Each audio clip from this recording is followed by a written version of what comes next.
All right, welcome to the show, everyone. Today, it's actually really exciting because for everyone who knows me, one of the spirits I do really enjoy is a great agave spirit. Today's guest believes that the true spirit of Mexico doesn't need a celebrity mascot or kind of a giant notoriety behind this giant brand. He is leading what he calls the Mexican Renaissance, a movement to take the perception of Mexico away from the old stereotypes that you might know of, and instead showcase the modern luxury and luxurious and artistic reality of the country today. He is a co-founder of Zomoz Mezcal. The name comes from the Spanish word of somos. For those of you at home who know, somos, I'm Hispanic, so of course this speaks to me. Meaning we are, a tribute to the collective community rather than the single individual, and that community is led by a rare force in the industry.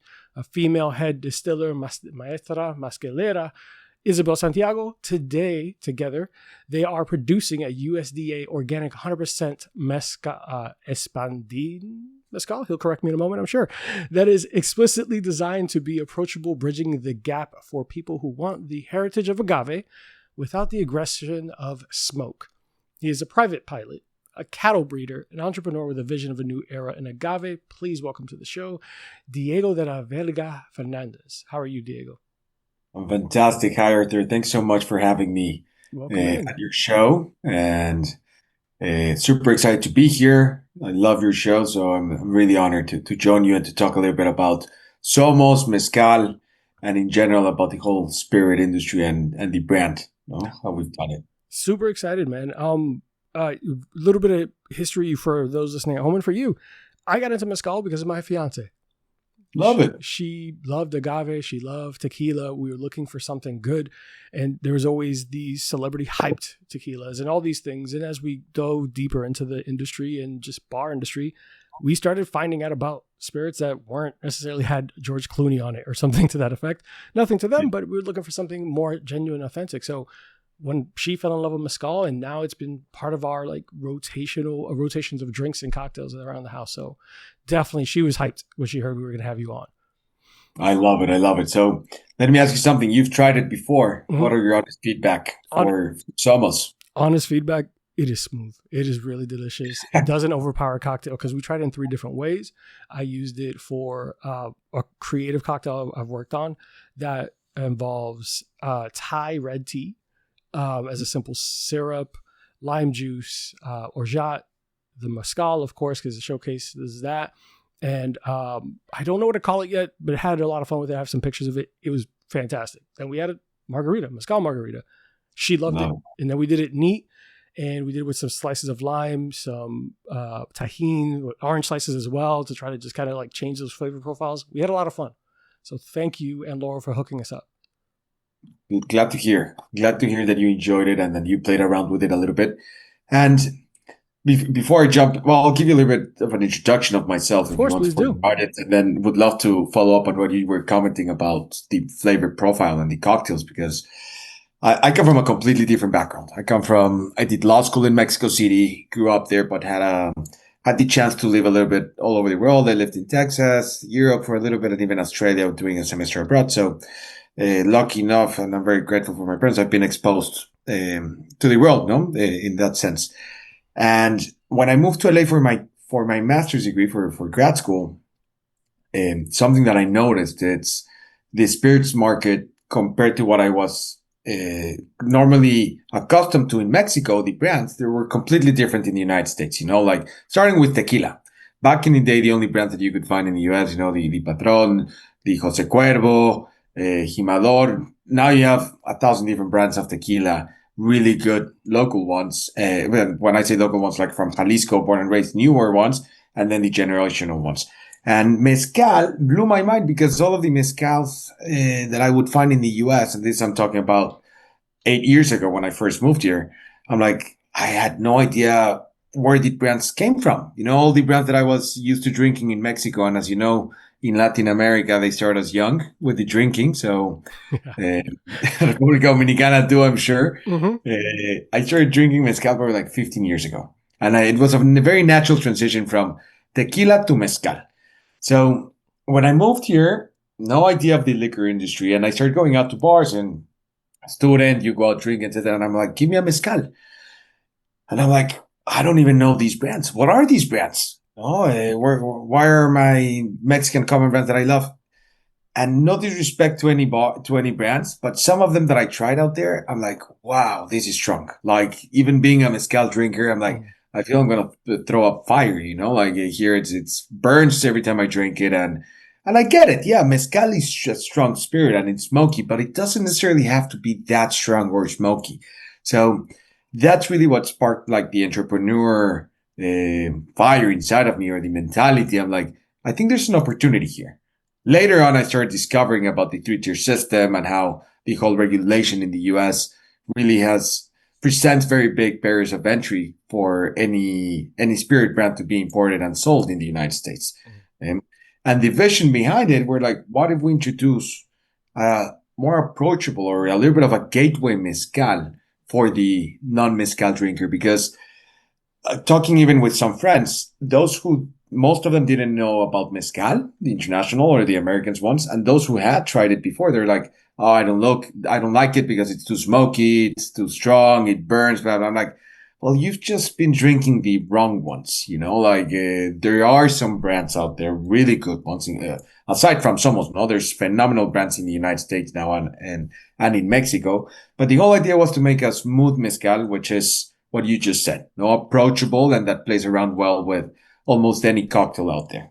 Yeah. To be honest, when we tried it, it felt like such a refined, good mezcal that could stand on its own, and it complements other flavors. Not necessarily masks it, not overpowers it.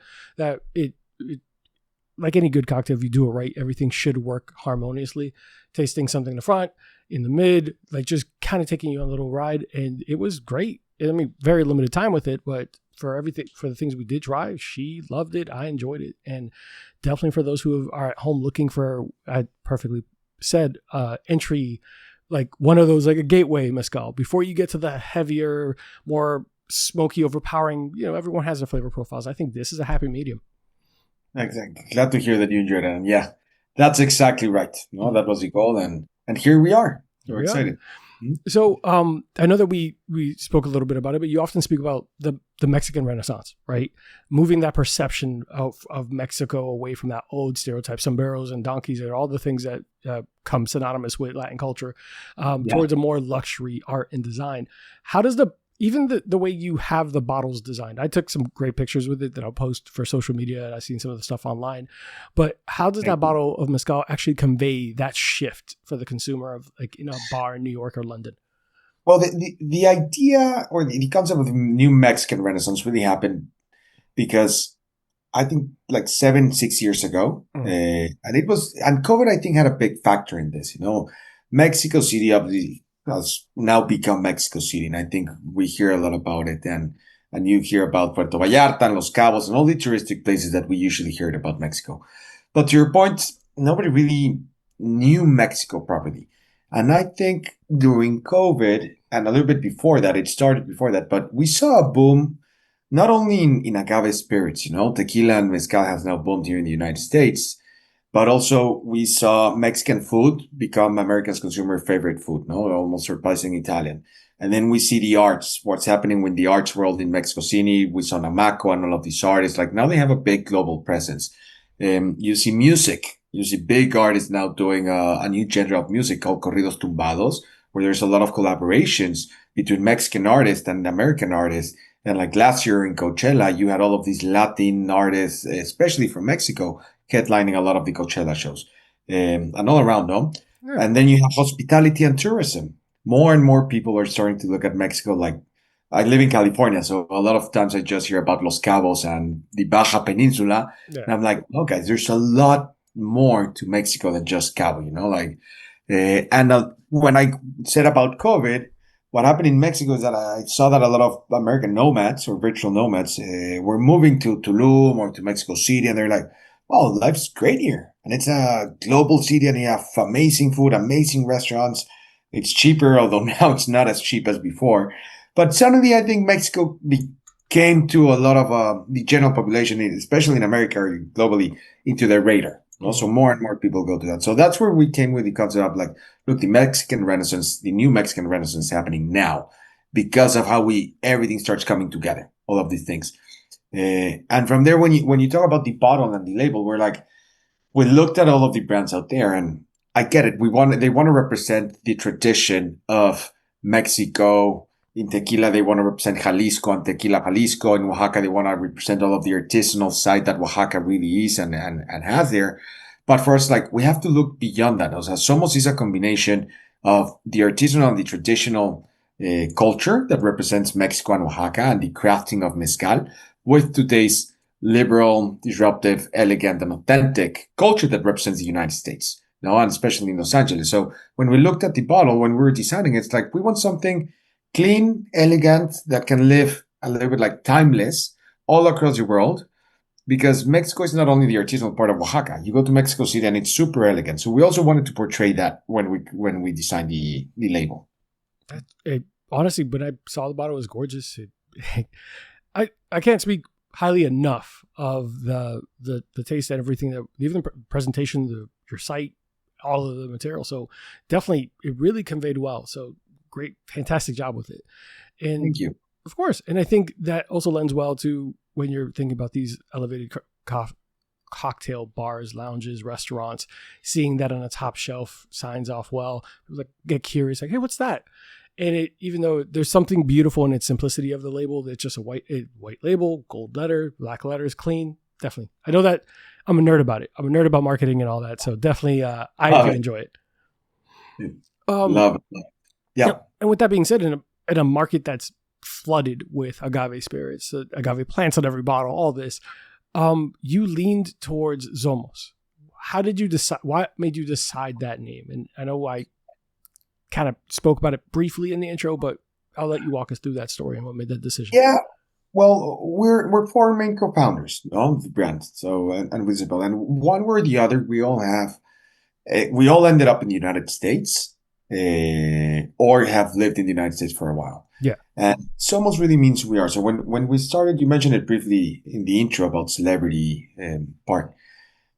We see this boom, which I think now it's dialing down, in celebrity spirits. No, I think there's over 300 celebrity brands out there, and maybe 10 are very successful. I don't know. No, it really depends. But for us, it was like Somos, we want to tell the story of us, the co-founders, but also broaden it to a bigger community, which is the Mexican American community specifically, and then expanding it out to the Hispanic community. Because what we noticed, and again, I'm going to talk more specifically about California, but I think this applies to a lot of the major cities in the United States. The Mexican American community is kind of like in their own little bubble. Nobody has really told their story, or nobody has seen it. Like, we know it's there, and it's a massive population. I think it's 65 million immigrants of Latin America in the United States, but nobody has really like told their story or raised the hand and told their voice. And now it's like third, fourth generation families here. We're like, we want to be able to tell that story. We want to be that voice, but we want to do it in a traditional way that represents our culture. And something very nice that we do in Mexico, and I'm not sure if you did it in Dominican Republic, but a lot of Latin countries do it. It's like every Sunday, get together with the family, share, have a meal, Sunday lunch, and have a drink. So it's like Somos, we're bringing it together, telling our story, but opening up to the bigger family and to the bigger community, and inviting everybody to the table. No, it's like, hey, let's share together, and this represents us all. So that's how we really came with the name. And talking about celebrities in that first comment, we're like, it's already overrated. There's too many of them. Yeah. And we want the people to identify with us and to feel represented by us. Like, somebody's actually putting attention to what you're trying to say, and we're trying to spread the word and trying to work together with them in a beautiful, business-oriented way. So telling that nice story. And one of the things that we also said, like, we're Mexican-made, Mexican-owned. Because a lot of the brands of tequila and mezcal or agave in general, when we look at who founded them and who owns them, we're like, a lot of them are by Americans. So why are they exploding a product that represents our country? We can do it too, So obviously it's a challenge, but we're like, that's one of our main things. Of we're Mexican made, Mexican owned, 100%. I do love that, and like you said, nothing against the celebrity brands. They could easily find something they fall in love with and all that, and hey, I want to put my name on it because I believe in this product. But yeah, there is something that just being honest, is it became oversaturated. There was another celebrity behind a whiskey that I've never seen them drink whiskey. There's a celebrity behind a tequila that, for a spirit that's that for me traditionally is in Mexico, like American celebrities attached to it, doesn't necessarily echo authenticity. It might be. Yeah. I'm not judging. I'm just saying, but that's one of the things I did enjoy about the brand of yours. What were you going to say? And you just touched on a very important word. One of a big distinction we make, it's authentic versus legitimate. So yeah, every tequila and every mezcal or every agave spirit is going to be authentic because it's made in Mexico by Mexicans, put it that way. But are they really legitimate? Like who owns and operates everything? And when the company gets sold, let's call it, because we see these $1 billion exits sometimes, like who actually profits from that? You know, like that's a big question mark. And to be clear, we also have celebrities involved in Zomoz. Yeah. But they're not the face. So we have them, through our network, I have a couple of friends, artists from Mexico, from the US, athletes. Ryan Howard's one of them that since we pitched them about the story, they have supported us all the way. But we're like, we're not going to put you as a face because the community and the story, it's the face of the brand. We all are one. You know, that's por eso somos al final del día. Yeah, it's the heritage and the backstory of the people who actually were there from the beginning. And I do love the fact that you even mentioned those Sunday dinners and those family dinners where like the spirit brought people together. One of the main things that we always say on the show is that no good story started with salad, that there are moments in your life that are connected to a spirit, drinking, food, but like a dinner, like those big moments in your family or a get together, a gathering. And I think spirits are one of those things that always, I could remember the last time I sat around a campfire with friends and enjoyed a drink. I could remember the last time I was on a back porch till 2 a.m. having the most ridiculous conversations with some of the closest friends of my life. But I remember what we were drinking and I remember what we were that moment. And spirits like mezcal and Zomoz is saying that, putting that out there. So I love it. Yeah, I love that I love that was the goal in it, and definitely something I think more people should have. I agree. No, and I think it's also about we drink to remember, you know, like you said, we don't drink to forget, you know, like we have to drink, and it's beautiful to drink to remember about, the good stories. Definitely, most of my good stories have started with a drink somewhere. Most of it, never with water. That I can promise you. I was hydrated, I'm sure, but it wasn't the story. Wasn't what I remembered in the story. So, and I know you said that you do have famous people attached to it, but it wasn't the focus. Speaking about kind of those founders and the focuses of the brand, your production is led by maestra. I'll let you say everything. Isabel Maestra Mezcalera. Mezcalera. Maestra Mezcalera. So Isabel, and she's she's a rock star, and honestly, like Isabel Santiago, right? Isabel Santiago, exactly. She's based in Santiago, Matatlan, Oaxaca, which is an hour away from Oaxaca City in drive. It's known as the capital of mezcal of the world, and honestly, it was I'll tell you the story of how we came to know each other. When I started going to Oaxaca to look for, hey, who am I gonna partner to work on the mezcal? Something that I learned is that a lot of brands just white label from a mezcalero down there, put their label and export it, and that's it. No, and I'm like, we want to do something differently. We want a real partner in Oaxaca that has equity in the company. So Isabel has equity in the company, aside from a lot of mezcaleros down there. And I started looking and meeting for people. So it took us like around 9 months, that whole searching and testing, etc. And every time we met somebody like a lot of times they're like, we already work with a big brand, but I can white label for you too. And I'm like, that doesn't really feel authentic or exclusive in any single way. Like, so what? I'm going to have the same liquid or the same mezcal that 3 more brands in the United States, but the only thing that's going to be different is going to be the label. I'm like, no, we want to create something authentic, unique. And also going back to what we were talking before, if we succeed and there's an exit or the company actually has really good revenue, we want you to also get some of that, you know, like it's not about just the owners in the United States. Like we want you to see that upside. So I searched with specifically one of my partners with Eloy, who is much more of an expert in mezcal than me, but he got married in Oaxaca and everything. So he's like one of those deep connoisseurs of mezcal. And we started going and interviewing and meeting people. And then with Isabel, we're like, you're a 4th generation maestra mezcalera, a woman. 4th generation. 4th generation maestra mezcalera. Okay. She owns her own land, her own palenque. Actually, funny story, parenthesis. Her grandfather started being her great grandfather, then the grandfather, and the dad. There was a point in Oaxaca. Oaxaca's a very humble state. If you know anything about it, it's always been like that in Mexico history. And there was a point where agave spirits weren't booming like they are today, so there wasn't really a lot of work, no. And the dad immigrated to Los Angeles to save money, worked here for a little bit, saved money, and then went back to Oaxaca to rebuild the palenque and kind of like relaunch his own brand. And women don't really get an opportunity in Oaxaca or in Mexico. You know, Mexico has always been very influenced by the machismo, as I think a lot of Latin America. Yeah. So she's one of the few female, or I think it's one of the only one there that has really been leading the industry and trying to grow. And she's young, you know, and then when you talk to her, and we have a couple of interviews that I'm happy to share with you, it's like it's been challenging for her to even get, call it the men workers, to listen to her. So it's a completely different world, but it's Mexico, you know, and that's how it works. So working with her has been incredible, and she's a full rockstar, fourth generation. She knows everything. Like when it comes to mezcal, another level. That is, I'm glad that you took that approach, because it's true. I know that in other industries, I often cite whiskey. They will go to certain companies and get, hey, we have 100 barrels, and as they're coming into their industry, they are buying those barrels and making blends and doing these things. And to your point, it doesn't necessarily make you 100% unique. You're like, especially when you talk about mezcal, which is a lot different than blending whiskeys or something like that. Well, mezcal, it has to be your brand and your style to make you different from everything else. And when we talked about it, about a heavily saturated market with celebrity backed brands and all this fancy things, and people recognizing what's going to set you apart is going to be that flavor profile, that taste, and everything else you've done. So yeah, I'm glad that you guys went that approach and made a product that was quality and took the extra effort. Yeah, thank you. And she sounds like a rock star. So shouts to Isabella. Isabella. Exactly. That's me.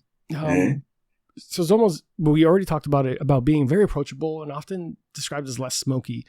How do you achieve that smoothness? For those who don't know about mezcal, first let's start with kind of like a little baby intro. Compared to tequila, what makes mezcal different? So I always like to introduce mezcal. Think about it a little bit like wine with the regions. No, so let's compare wine and tequila. Mezcal and tequila. Similar to wine, mezcal has a lot of different regions in Mexico that you can create mezcal, and there's over 50 different agave species that you can actually make mezcal from. Tequila only comes from one type of agave and from one region in Mexico, no? And it's agave blue Weber. So all of tequila is going to come from there and from Jalisco. Mezcal, you have 9 different regions in Mexico, 9 different states with different regions that you can create mezcal, and you can make a lot of blends. So that's why you see the I don't want to say the main one, but it's the type of agave that you can actually scale in volume and in production. It's espadín. That's the one that we are. Then you get into a lot of wild agaves, tobalá, tepestate, cuish, jabalí, and all of those types, all of those varieties of maguey and agave, you can actually blend them. So it's exactly like wine to that point. When it comes to the flavor profile and how we achieved all of that, it's first we let the agave grow, the espadín, which a lot of people harvest from 4 to 5 years. We let it grow to 7 to 8 years. And the weather is very dependent on how long the agave is going to reach that maturity and be ready to be harvested. Then it's cooked for 3-4 days in el hoyo canónico de tierra, we call it. And it's really, this is the same process that has been followed for hundreds of years to produce mezcal. So it's cooked in a hole in the dirt, and everything's hand done. That's why it's artisanal. It's cooked with wood, and you cover the agave piñas, the hearts, with dirt and burning stones, basically. So you leave it cooking for 3-4 days, depending also on the weather. If it's rainy, if it's cold, is it warm? And that's really Isabel who knows how much time to do it. Like, it's not an industrialized process like whiskey or tequila or vodka, where they just put it in the steel oven containers and they're like, 3 hours timer,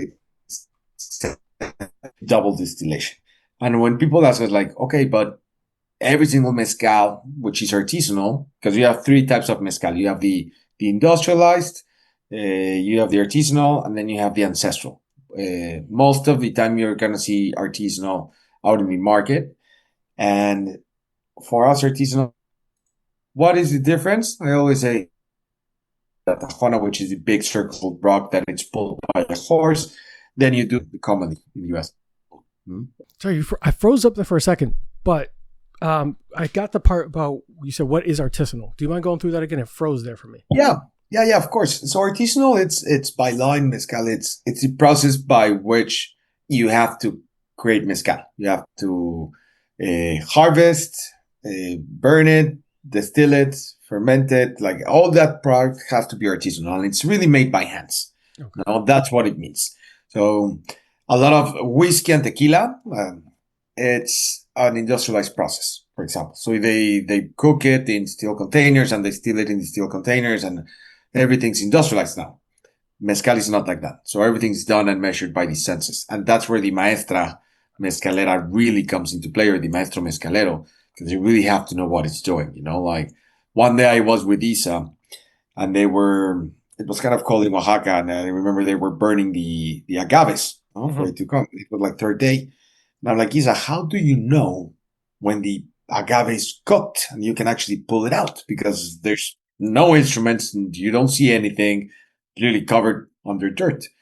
They're like, well, I just know. But I'm like, how? And it's just experience that's literally passed down through generations that they learned when they were little. Of like, they know exactly because of the weather outside and if it's been cloudy or sunny and cold and all of this stuff, how long they need to leave it there. And that's what blows my mind. And that's part of the story of Somos. Going back to earlier what I said about combining the traditions of Mexico and the culture with today's more modern times. You know? We're combining the most or oldest tradition and one of the most sacred drinks that are born in Mexico.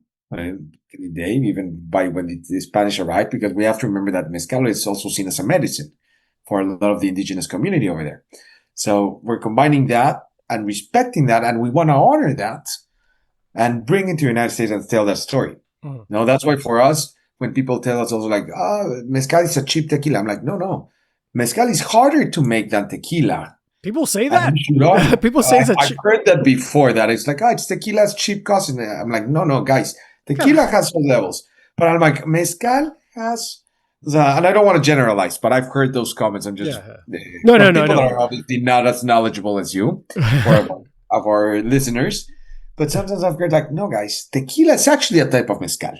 Let's remember that, and let's remember that it takes a lot of work, and everything's literally physical work to produce mezcal because it's artisanal. Yeah. So we want to honor that, and when people usually they're like, mezcal has to be cheap. And I'm like, no, mezcal should be expensive. We should honor the hard work that goes into producing mezcal. Yeah, 100%. Sorry, I got defensive. I don't even work for you. I just, for my mind, con permiso? Like, relax. Exactly. I think what especially as a Latin man, like, I think I just know a lot of Hispanic culture and Latin culture is hard work, putting your hands, all that. And I'm a big rum fan, and one of my favorite rum distilleries is Brugal, and they have a female rum master distiller, but different brand. Yeah. But same thing, backstories about like they just have a vibe. It's an energy, like they know when everything's good to go. I'm like, what? Yeah. It adds generations after generations and generations of experience with this. You said fifth generation? Fourth generation. So that is definitely a unique, and it's tough, right? How are you going to teach that to somebody? Like, you just know. I just, what? Like, please let me. Years. Exactly. So a little bit about, I want to know a little bit more about you. You can you give us more about your backstory and how you brought you to wine and spirits industry? Like, it's a unique pathway to have four people say, you know what, let's do this. But what was your path here?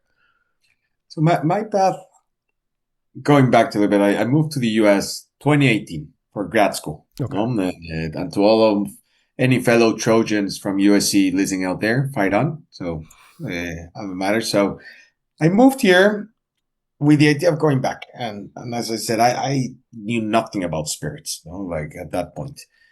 And I remember an anecdote that I'm going to tell you right now. I was in a bar in Santa Monica, and we were having drinks with friends, and I walk into the bar, and it's supposed to be an agave spirit bar, kind of Elefante, great bar, rooftop, super nice, vibey. Like, I want a mezcal. And I look at the mezcal bottles and I'm like, I've never seen any of these brands. So I'm like, ask the bartender, what do you recommend? And I'm like, he's like, I'll try this one. I don't even remember what brand it was, but he recommended me a brand there. Mm-hmm. He's like, how do you drink it? And I'm like, neat. No, that's how I'm used to drinking mezcal or in Mexico usually. And I remember when he gave it to me, he's like, good luck. So when he wished me good luck, I'm like, wait, why did you recommend something I need luck to enjoy? Like I think it wasn't like good luck. He was more about, he was impressed that somebody was ordering mezcal neat. Ah, okay. So it was not in a bad way. He was like impressed. I'm like, give me whatever. Yeah, this one. Great. And he's like, good luck. And when I tasted it, I'm like, okay, this is a punch. No, this is strong. Mm-hmm. So I decided to changing my legal background and changing my political background and everything. I'm like, I'm going to venture for this. There's an opportunity here. Like, then I started noticing in the market that everywhere I went, I tried the mezcal. I'm like, doesn't really work. And just having all of the experience in the back, naive of myself, I think on a little bit side and maybe being a little bit too cocky, like, this confidence is key. Confidence is key, right? Let's start a spirits brand. Like, how hard can it actually be? So how hard was it? I honestly think like today, if you would ask me, would you start from scratch again on a brand without knowing the industry? I might feel like, ooh, that's tough questions, like that's I would have to think about it. I love it. But I think the whole world that I've been through, like I mentioned earlier, I had the opportunity of living in Sydney and Texas and Europe for a little bit of my life. I always like education and challenging myself, and I love the world, So I'm like, I think there's an opportunity here, and I'm starting implementing all of my knowledge together and say, like, let's go for it, like let's do something different. So I think I diverted a little bit from your question and the background, but that's perfect. Bring me back to any specifics. Yeah. And I loved it, like since then I don't regret anything and I don't regret doing it. And that's that. No, I was coming for 2 years to LA and now it's been 8. So I'm like, it's nice. I mean, it's a beautiful journey, right? You came here for one specific goal in mind and found a dream that was better than that or different, unique. Exactly. With Zomoz, you have achieved the USDA organic certification, which is a massive hurdle regarding paperwork and farming. When you spoke earlier about getting everything cleared to go into the United States, everything like that. Why was that stamp important rather than just saying we use natural practices like many other brands do? Because it was a hurdle and it was a pain getting the USDA organic certificate. When I say a pain, it took us also a couple of months, like over 6 months to get everything. And you have to have the company certified in Mexico and then certified in the US, but also complying with what's organic, So that's something that since the beginning, Isa has been very, very specific in her way of working and how she, all her sustainable practices that she practices in the Palenque and in Oaxaca, we're like, we need to get your USDA organic certificate. I'm like, Isa, do you have it? And she's like, no, I don't have it. I'm like, so we worked together, got it, had everybody inspected. And it's, we're very proud of it. Let's put it that way, because Isabel follows all the sustainable practices that one could follow. Mm-hmm. And also we see a lot of people saying, oh, my tequila, my mezcal is additivo free and no this and no that. And I'm like, okay, well, the actual monogram talks, like, why does everybody say that? And nobody has it. So I'm like, or very few brands have it. So I'm like, might as well just put our, ¿cómo se dice en inglés? I'm sorry that I'm speaking Spanish. Put our words where our mouth is? Put your money where your mouth is. Put your money where your mouth is. So I'm like, perfect. Let's do it. So here it is. We are sustainable and we follow our sustainable practice, and we managed to get the organic because we do follow all the natural practices that we can follow. And mezcal in general, it's gonna be organic in theory. But you never know.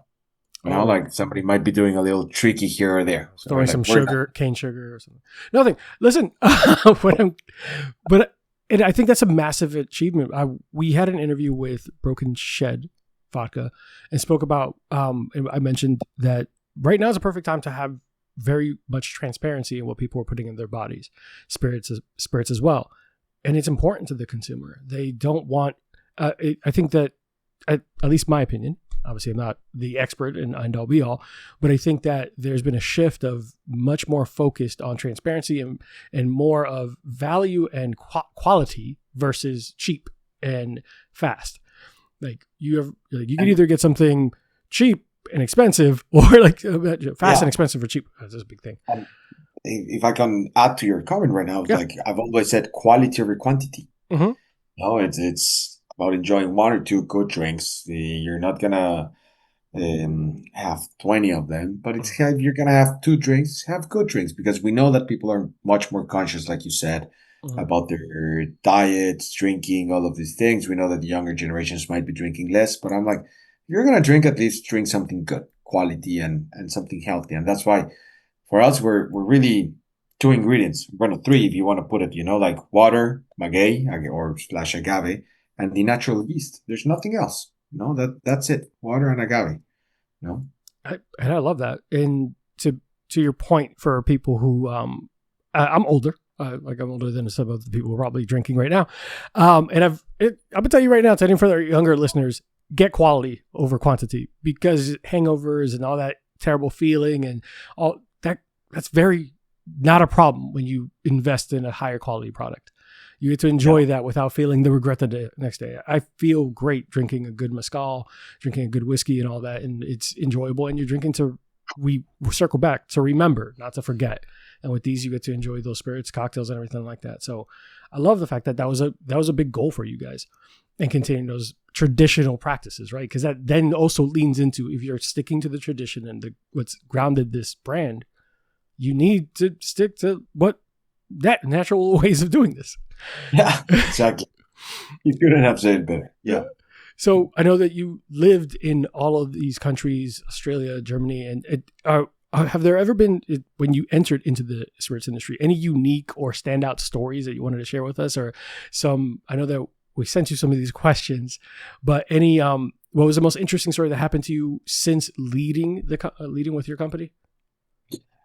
I'll tell you a big mistake that I made, or not a mistake, but something that happened, an interesting story. So we had everything ready to go. We did the first batch in Mexico. We had the labels. We have all the inventory, etc., etc. And you've seen the label. It's black. It's black letters, white paper. The paper is kind of like cottonish, soft, a little bit more elegant than your standard paper. So we shipped the first batch to the US. I was super excited, super happy. We were like, great. We had the cola. We were working already with the importer. We had the distribution. It's like, let's go. Time to rock and roll, The first batch arrives, and I remember going to pick up some sample cases from the importer. And the moment we open it, our boxes are our standard carton box, nothing crazy. And the label was completely smudged, like the paper. The white label was completely smudged with the black ink. And I was like, shit. Sorry, pardon my French. Oh, good. We're past 10 minutes in. We're past that. I mean, salud. Exactly. We're already mezcal here. So salud with that one. I'm like, shit. Every single case that we opened, one of the bottles, or most of them, they were completely smudged with the label. Like unserviceable. Like we couldn't present that to anyone. We're like, what are we going to do with 300 cases in the United States? First batch. How are we going to fix this? Naive of us, we didn't know that sometimes you had to put a paper cover or a plastic or bubble wrap, like different brands do different things to protect the label, because this was a paper label. And I'm like, nobody told me this.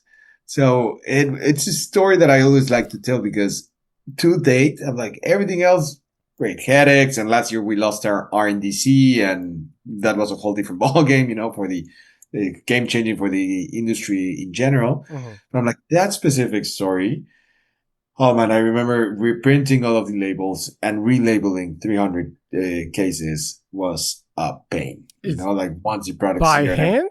It's by hand. Yeah, of course. Everything's done by hand. I'm thinking, that's another thing. Oh, I'm thinking about the 300 by hand, like peeling off, putting on, peeling off, putting.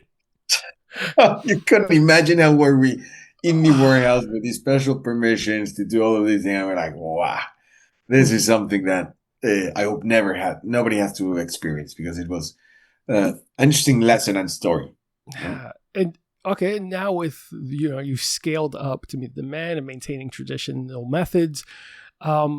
Where is that line where you will absolutely not compromise and like, hey, we will modernize and scale up, but where is it? Like, we're not going to do that. We're not going to take any shortcuts. Like, where, like, are you satisfied with keeping things of a smaller scale to maintain those traditions? I think we have scale to grow with the infrastructure and the land that we have in Oaxaca that Isabel owns and that we own in Oaxaca to a good volume. Like we can grow up to 8,000 liters a month. Like everything's there. So when we talk about scaling it to more of a modern production, like for us, it's always going to be about keeping the product and the production artisanal and following the same tradition and scaling to the level of our capabilities.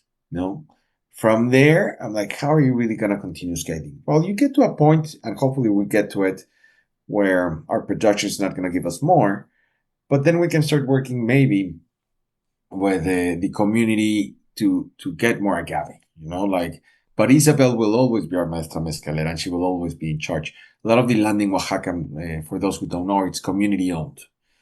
So you can always source more agave if it's the right agave with the other members of the family or whatever it's going to be. But for us, it's always keeping the traditional and the artisanal side of Zomoz as it is. Is it going to be challenging? Yes, definitely it's going to be challenging. It's going to take more time. Maybe it's going to take more time. It's not the same producing 2,000 cases than producing 20,000 cases. So it's just a matter of how do you structure it and time it, and good problems, I would say, at that point that we would have to focus and solve. Yeah, I mean, it's a good problem to have, right? Like I don't have enough spirits to give all the demand that's out there. So yeah, I'm happy to hear that as a consumer, because I think that's always something that's scary of when a spirit gets too popular. It's like then where our shortcut's going to be taken. And you guys don't strike me as the type who wants to take the shortcut, bouncing around the whole world and figuring out life. So. Great. Well, it's about the long-term vision, that most people want a quick in and out, and I'm like, no, this is going to take years, and it's part of it. Yeah. We're young, Arthur. I know you said you're older, but we're young still. Young at heart. Just keep drinking mezcal, and you'll feel young forever. Exactly. So, as one of the things I was curious about is, a lot of people you were not able to achieve success without some help along the way. Are there any people that you think played a big role or influence on your pathway here? Definitely, and one with whom I'm really, really, truly grateful. It's a great mentor, friend, an advisor of mine, also Rudy Ruiz. Rudy Ruiz is also an immigrant. He's Cuban American. Mm-hmm. He's been in the industry for a long time. I mean, at one point he was the CEO of Bacardi. Oh, I think like 20 years, more than 20 years, no, like 30 years ago. And then he worked in Southern, and he's honestly the one that has taught me everything about the industry. Like, he's an amazing guy. I mean, he was CEO of Bacardi back in the day, so you could imagine everything that he knows and has seen. And without him, I don't think I'm going to be here. I have a lot of friends and mentors, advisors, investors on this side, but him is one that I really want to point out to. And I also want to thank Fred Cook, who is a former professor of mine in the Masters, who taught me a lot, because I forgot to mention this in the beginning, but during my second master's, when I decided to do this, I went back to USC to get another degree. I needed to learn about branding and entrepreneurship and business, etc. So I decided to go back to school, and one of my professors there was Fred Cook, and he helped me a lot to build the brand and understand all of this, what marketing really meant. Like I came from public policy and legal and law school. So I didn't know anything about building brands and marketing and PR and communication. So them two have played a pivotal, a very important part in my life and in this brand, guiding me. That's awesome, man. I mean, it's we can't do it alone, and Somos is almost synonymous with that, right? You need a community to be able to achieve those goals and do the things that matter to you. Yeah. So that name just works perfect, right? Exactly. No, and it's how you say, like you need a community to go. Like if you want to go far, go together. If you want to go quick, go alone. And it's like this again. It's the long term, and we want to go far. So paso a paso. Yeah, the brand is definitely one that I think is going to have staying power, and slow, steady in the right way, last a lot longer. So I got a couple questions before we close out, right? Any exciting projects you got going on? Anything you're looking forward to? Any events for Zomoz? We do have a couple. We're opening up the New York market now, starting to send a couple of bars, restaurants over there. So that's one of my main goals for this year. I think it's exciting. We do have a couple of events starting to come up especially here in LA, during Art Week, Freeze, which is, I love it, to be honest. So super exciting things there. And building out the calendar. Like when it comes to events, we also always like partnering with other brands. We have something in Coachella partnership coming up, and music. Not fully our own. We always like to partner with other people because, again, we like to collaborate. Yeah. So it's all about collaboration for us. And the New York market, that's, I think, for us, the most important thing and the most exciting. Also starting to open up more of Northern California. So for any listeners out there in San Francisco, Bay Area, Napa, I'm actually going tomorrow there to do a little bit sales blitz. And we already have a couple of accounts. So start looking for us over there. Okay. And I think for now, it's the most interesting things that we have going on. A lot of work for sure. Sure. Last year was a tough year in the industry for everyone. So now we hope to get back on track. I did hear that. So if you ever expand to Orlando or Florida, you let me know. I got you. Thank you, man. Of course. And real quick, when you talked about, expanding and getting into bars and getting to those scenes, it was the focus was it always the focus of, hey, here's the spirit, try it out, or to get into those bars? Was it with the approach of cocktails? Was it an approach of how were you kind of presenting that to the industry? I always like to say, like, look, obviously cocktail placements is the goal for us at the end of the day, and we're like, hey, we place around very well with everything. It really comes back to account to accounts.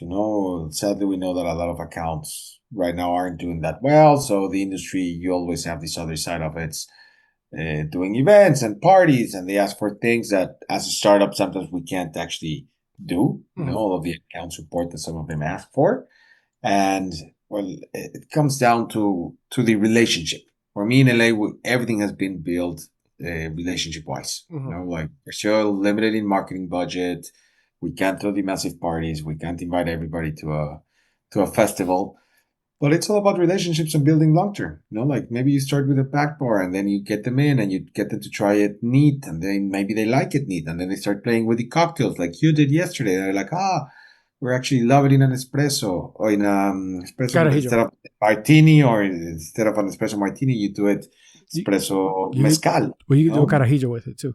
Oh, carajillo, exactamente. And I mean, the margarita plays amazing with it. Spicy mezcal margarita, I think, is one of my favorite ones. The Paloma. We did. You can also do very high-end ones. So okay, I love that. I do love their approach too, especially when you think about margaritas synonymous with a good night out, and to get into the cocktail scene and everything like that, I think is one of the best ways of approaching, especially something like a spirit that people might be a little afraid of, because mezcal had that name, had that reputation of being smoky and overbearing, but this is definitely not that. Anyone at home, this is fantastic. Definitely try it out. No, and I always like to encourage drinkers out there, like, hey, try it neat. Try it in your favorite cocktail so that you can, but most importantly, try it neat first so that you can actually taste the flavor profile, and then mix it with everything else that you want to. Claro. And at the end, some people say like, mezcal, I've heard this in the industry also, like, mezcal should only be drank neat and without ice. And sometimes I tell people, like, if you want to throw a big cube in there with a twist of orange, do it, However you like to drink it, that's the way you should enjoy your mezcal. People say, you should never mix mezcal. I'm like, guys, in Oaxaca, we mix it with hibiscus water and with maracuya and mango and all of these things.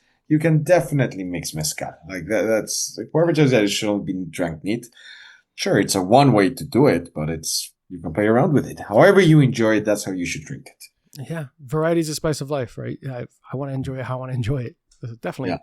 I'm on that same page. So, two of the questions I like to ask everyone before we close out is: one, what is your deathbed cocktail? What is the drink or if your last drink on earth, what would it be? Oh man, last drink, any drink. Mm-hmm. Here's the thing. I have to confess something. I tried cocktails, but I like drinking all my spirits neat, straight up. So I would drink something straight up, mezcal included. Well, I would have to say Zomoz, of course, deathbed cocktail right there, or deathbed drink. No, straight up mezcalito, maybe with a chaser of a hibiscus water on the side, which is phenomenal to chase it with. I would probably have that. No. Okay. Good little mezcal. Can't go wrong with mezcal. And maybe I don't die. They say mezcal's a medicine, so maybe it brings me back. It is one of those spirits that apparently is better for you and your health. I've heard that more than once. I'm not even lying. I remember when I was trying to get healthy, when I was healthy, they're like, oh, tequila is actually really pretty good for you. Okay. Mezcal's really great for you too. All right, cool. Perfect excuse. And last but not least, if you were stranded on a deserted island and you could only bring one bottle with you, and it wasn't Zomoz, it can't be mezcal, what would it be drinking and with who? Can't be mezcal and can't be Zomoz. That's a good one. I would say, look, man, I love rum. Yeah. And if it's a desert island and it's in the Caribbean, somewhere in the Dominican Republic, something like that, I'll definitely have to go with a nice little rum. Mm-hmm. And one of my favorite ones, a nice Zacapa. Zacapa is really good. I love Zacapa, man. Like I could drink it neat, one big rock. That's what I would be drinking. With no one. I don't want to share it with anyone. I'm stranded, like I'm by myself. The bottle's for me, like it'll be a I'm going Jack Sparrow here, pirate style, just one bottle for me, that's it. Definitely. It'll be one of those just calm moments. I get to just relax. Nobody can talk to me here. It's like this bottle's mine. You go over there. Exactly. Oh my God. I love it. That's actually one of the first times someone said, I just drink by myself. Like, I'll be fine. I guess to relax. But it's a perfectly valid response. There are times I just want to enjoy this. And if I'm on a deserted island, that means there's a beach, right? So I guess I get to just hang out. Exactly. Like I said, now tell me where the island is. Is it Antarctica to that point or somewhere down there? No. So we're talking about Dominican Republic. República Dominicana. Yeah. Some nice weather. Yeah. The oceans. Love it. Perfect. A nice little Zacapa. We'll have to drink one together one day. Let me know, man. I'm always around. So, Diego, where can people find you? Anything you want to speak about and share with everyone? Any events that you'd like them to know about? Well, I would say you can definitely find us online for now. If anybody wants to try us, somosmezcal.com. Ships all around the U.S. Available in every single state. So we're there. Try us, purchase us. For those in California and L.A., we have around over 100 accounts here in on-premise. So look for us in your favorite bars, in your neighborhood bars. Go out.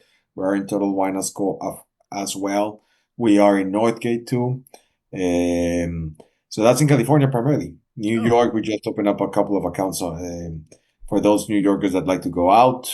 Anvil, W Hotel, what other ones? Selene. We're starting to open up some bars, nightclubs. So in our Instagram page, you can see more of the list of the places that we're at. And we'll start posting about the events to come. We're still working on the schedule and the calendar. So follow us on Instagram, Zomoz Mezcal, and stay up to date with all of the events and places that we're going to be at so that you guys can join. Perfect. Thank you again, Diego, for coming on the show. Super interesting to get to know your journey and more about Zomoz.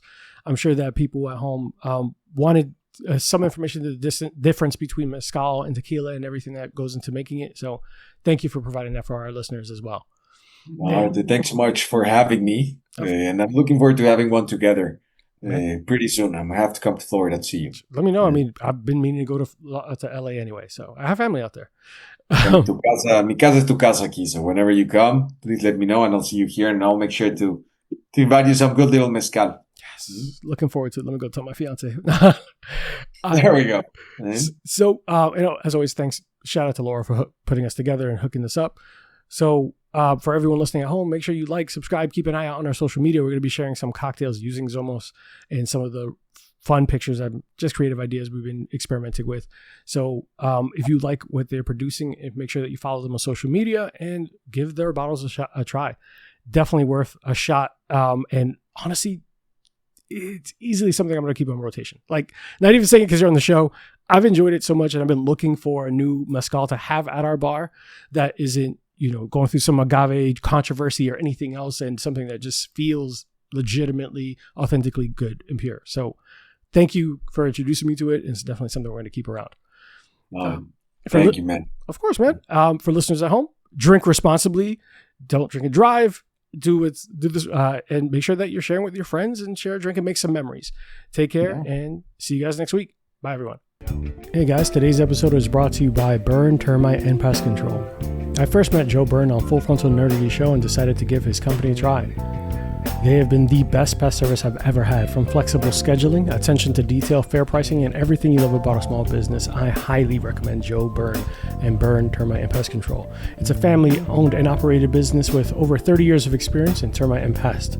You can reach Burn Termite and Pest Control at 321-297-7985. Once again, 321-297-7985. And let them know Bourbon and Bullshit sent you. Thanks, guys. See you next time.